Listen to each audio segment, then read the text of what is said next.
Hello hello hello good morning, welcome to রূপকথা.in। আজকের এই সুন্দর সকালটিতে তোমাদেরকে জানাই শুভ সকাল।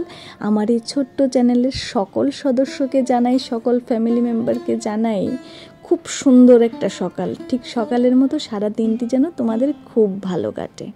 প্রথমেই তোমরা ভাবছো তো কেন সকাল সকাল আমি রান্নাঘরে চলে এসেছি, পেঁয়াজ কেন কাটছি। আসলে এত পরিমাণে চুল ঝরছে, আমার একটা শর্টস হয়তো তোমরা অলরেডি দেখে ফেলেছো, আর যারা দেখোনি তারাও কিন্তু চ্যানেলে গিয়ে দেখে আসতে পারো। আসলে আমি চুল ঝরার কারণটা আমি খুঁজে পাচ্ছি না, তাই কারণ নিয়ে বেশি ভাবতে বসিনি, উপায়টা খুঁজে বার করলাম কি করলে কমবে। আগেও আমি করেছি জানো তো, একটুখানি পেঁয়াজ নিয়েছি আর পেঁয়াজ 2-3টে নিয়েছি, যার যে পরিমাণ চুল সেটা অনুযায়ী তোমরা নিতে পারো। পেঁয়াজটাকে ভালোভাবে গ্রাইন্ড করে এবার কিন্তু এখানে আমি কিন্তু একটুও জল মেশাইনি গ্রাইন্ড করানোর সময়। পেঁয়াজটাকে ভালোভাবে আমি ছেঁকে নিচ্ছি। এবার ছেঁকে নেওয়ার পর যেই রসটা বের হবে সেটা কিন্তু আমাদের চুলের জন্য খুবই ভালো। যাদের আমার মতো এত পরিমাণে চুল পড়ছে তারা কিন্তু এইটা অ্যাপ্লাই তোমরা করতেই পারো। এইখানে দেখো আমি একটু তুলো নিয়ে নিলাম, আর এইভাবে করেই কিন্তু আমি অ্যাপ্লাই করব। আসলে যদি কটন ছাড়া যদি তোমরা অ্যাপ্লাই করতে যাও, হ্যাঁ করতে পারো, কিন্তু ততটা ভালোভাবে হবে বলে আমার মনে হয় না, কারণ আমার কাছে কটন দিয়ে অ্যাপ্লাই করাটাই সহজ মনে হয়। আসলে আরও একটি প্রোডাক্ট আছে, কলকাতার শোমিজের একটা প্রোডাক্ট আছে, যেটা হলো I think can hear lotion or grow lotion, এরকমই নামটা, আমার ঠিক খেয়াল নেই। ওটা না আমি অনেক দিন ইউজ করেছি জানো তো, আমি রেজাল্টও পেয়েছি, কিন্তু আজকে মানে এটা আবার আমাদের এখানে হঠাৎ করে পাওয়া যায় না, অনেক খোঁজাখুঁজির পর তারপরে তো যাব, এটাও আনতে যাব। তার আগে ভাবলাম আজকে যেহেতু একটু ছুটির দিন আছে, এটাই অ্যাপ্লাই করি। আর এটা অ্যাপ্লাই করে না তোমরা অনেকে বলছি আমার মতো রেজাল্ট পাবে। যদি হ্যাঁ একদিন যদি অ্যাপ্লাই করে রেখে দাও, আরও কয়েকদিন যদি না অ্যাপ্লাই করো, আর যদি অ্যাপ্লাই না করো তাহলে কিন্তু ফলটা পাবে না। আমি একটু পেঁয়াজের রসের সাথে, যারা তোমরা পেঁয়াজের রসটা এভাবে খালি অ্যাপ্লাই করতে পছন্দ করো না, তারা কিন্তু এটার সাথে একটু কোকোনাট অয়েল মেশাতে পারো, যদি স্মেলটা কারোর খারাপ লাগে। আসলে স্মেলটা কিন্তু বেশিক্ষণ থাকে না, ওই যে আধ ঘন্টা তুমি দিয়ে রাখবে, ওই আধ ঘন্টায় তারপর ভালো করে শ্যাম্পু করে নিলে পেঁয়াজের গন্ধটাও কিন্তু চলে যায়। আর এইখানে দেখো আমি ঠিক সামনে যেইভাবে দু সাইডে একদম সীতা করে স্কাল্পের মধ্যে ভালোভাবে লাগিয়ে নিয়েছি, ঠিক পেছন দিকেও কিন্তু আমি সেম প্রসেসটাই অ্যাপ্লাই করছি। আসলে এটার ফল আমি অনেক দিন আগেই পেয়েছিলাম, তবে মাঝখানে আর অ্যাপ্লাই করা হয়নি। আর আমি জানি না কেন, হয়তো বা জলের পরিবর্তন হয়েছে, জায়গার পরিবর্তন হয়েছে, ওই জন্যই হয়তো প্রচণ্ড চুল পড়ছে। আমার অফিসেরও একজনের জানো তো, ও এই এরিয়াতেই থাকে, ওরও নাকি প্রচণ্ড পরিমাণে চুল পড়ছে, তাই ভাবলাম হয়তো জলের সমস্যাই হবে। তো যাই হোক, এখানে দেখো আমি ভালোভাবে অ্যাপ্লাই করে একটু মাসাজ করে নিয়েছি হালকা হাতে, তারপর আমি 30 মিনিট রেখে ভালোভাবে ধুয়ে নেব। আজকে অ্যাপ্লাই করছি, ঠিক তার 2-3 দিন পরে কিন্তু আমি আবার অ্যাপ্লাই করব। 2 সপ্তাহ অ্যাপ্লাই করার পর রেজাল্টটা তো আমি জানি আগে থেকেই, কারণ আমি আগেও এটা ইউজ করেছি, তোমাদেরকেও জানাবো। এইখানে দেখো 30 মিনিটসের মধ্যে যা যা করা যায়। তো অনেক দিন ধরেই না এই যে ইনার প্ল্যান্টসগুলো আছে সেগুলোর যত্ন নেওয়া হচ্ছে না। আসলে কি বলো তো, গাছের যত্ন আর সম্পর্কের যত্ন কিছুটা একই রকম। এবার তোমরা জিজ্ঞাসা করবে কেন এটা বললে, আর এই যে ছোট গাছটা দেখছো সেটাকে যে কি করে আমি বাঁচিয়ে রাখবো একমাত্র আমি আর ভগবানই জানে। তো যাই হোক, যেটাই বলছিলাম, গাছের যত্ন সম্পর্কের যত্ন একই রকম কেন বললাম জানো তো, কারণ গাছের গোড়ায় এবং সম্পর্কের গোড়ায় যদি আমরা ঠিক প্রয়োজন মতো জলখাবার না দেই, তাহলে কিন্তু সম্পর্ক কিংবা গাছ কোনোটাই টেকে না। অনেকেই বলে যে থেকে যাওয়ার থেকে যাবে, আসলে তা নয়। আসলে যেই জিনিসটাকে আমরা যত্ন করতে জানি না, আমরা টেকেন ফর গ্রান্টেড করে ঠিক পাশে ফেলে রাখি, সেই জিনিসটা কিন্তু বেশি দিন টেকার নয়। তাই বলছি গাছ এবং সম্পর্ক দুটোকেই যত্ন করাটা অত্যন্ত প্রয়োজনীয়। আসলে কি বলো তো, অফিসের কাজে এখন আমি এতটাই ব্যস্ত, আর আমাদের বাড়ির সবাই সবার কাজে ব্যস্ত থাকে, ওই জন্য এই জিনিসগুলোর খেয়াল নেওয়াটা না সবসময় সম্ভব হয়ে ওঠে না। হ্যাঁ, আফসোস হয় যখন দেখি যে গাছের পাতাগুলো ভালোভাবে বেড়ে উঠছে না কিংবা ভালোভাবে খাবার পাচ্ছে না গাছগুলো, তখন কষ্ট ঠিকই হয়। এই জন্যই আজকে নিয়ে বসলাম। আর এই যে পাথরগুলো দেখছো, সেগুলো কিন্তু কোনখান থেকে এনেছি তোমাদের মনে আছে বলো তো? ওই যে গিয়েছিলাম ডাউকি শিলংয়ে, সেখান থেকেই তুলে এনেছি 3টে পাথর। আর এই যে সবুজ প্লেটগুলো দেখছো, সেগুলো কিন্তু টপের নিচে দেওয়ার প্লেট। সেগুলো না আমি অনলাইনে দেখেছি প্রাইসটা অনেক বেশি, কিন্তু অফলাইনে একটা হয়তো আমি 20 টাকা কিংবা 15 টাকা করেই নিয়েছি। তোমরা যদি জানতে চাও যে কোত্থেকে নিয়েছি, সেটা হলো আমি মেলার মাঠ থেকে নিয়েছি। তো যাই হোক, এখানে আকাশটা দেখো কি সুন্দর হয়ে আছে, তাই না? তো গাছগুলোকে একটু রোদ লাগুক, একটু রোদ ছায়ার মতোই জায়গাতে রাখলাম। তো এইখানে দেখো আমি স্নান করে চলে আসলাম, আর ওর কয়েকটা ড্রেস আর আমার কয়েকটা ড্রেস আজকে আমি ধুয়ে দিয়েছি। আসলে এগুলো আমি ওয়াশিং মেশিনে দিলেও পারতাম, হোয়াইট আর আমারটা পার্পল, খুবই লাইট কালার বলে আর দিচ্ছি না। আর এই দুটোই জানো তো, ওর হোয়াইটটা আমার খেয়াল নেই কোত্থেকে নিয়েছে, আর আমি যে এই পার্পল ড্রেসটা এখন যেটা আমি জলটা নিংড়ে নিচ্ছি, সেটা কিন্তু আমি নিয়েছিলাম ট্রেন্ডস থেকে।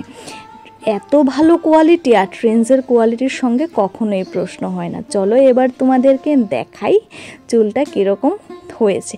আসলে ইনস্ট্যান্ট তো কোনো কিছুই পাওয়া যায় না জীবনে, ঠিক তেমনি কোনো জিনিসের ফলাফলও ইনস্ট্যান্ট পাওয়া যায় না। যেটা আমরা ইনস্ট্যান্ট পেয়ে যাই, সেটা কিন্তু বেশি দিন থাকেও না। এই দেখো, একদম স্কাল্পগুলো আমি ভালোভাবে ধুয়ে নিয়েছি। আর ওই যে বললাম, পেঁয়াজের যে স্মেলটা কারোর যদি সহ্য না হয়, সেটা কিন্তু ওই আধ ঘন্টা অবধিই থাকে, তারপর শ্যাম্পু করে নিলে ভালোভাবে আর থাকে না। তোমাদেরকে আমি 2 সপ্তাহ পরে আবার কিন্তু রেজাল্টটা বলবো।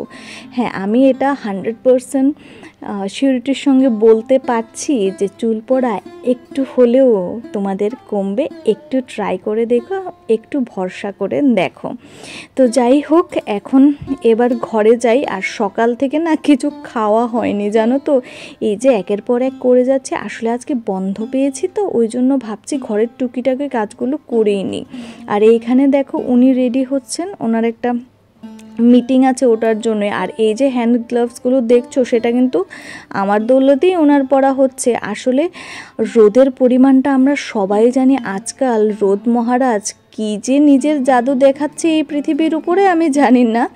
এত পরিমাণে পড়ছে, হাত পা মুখ সব কিছুই যেন ট্যানে ভর্তি হয়ে যাচ্ছে। তো ওই জন্য বললাম যে তুমি হ্যান্ড গ্লাভসগুলি পরে যাও।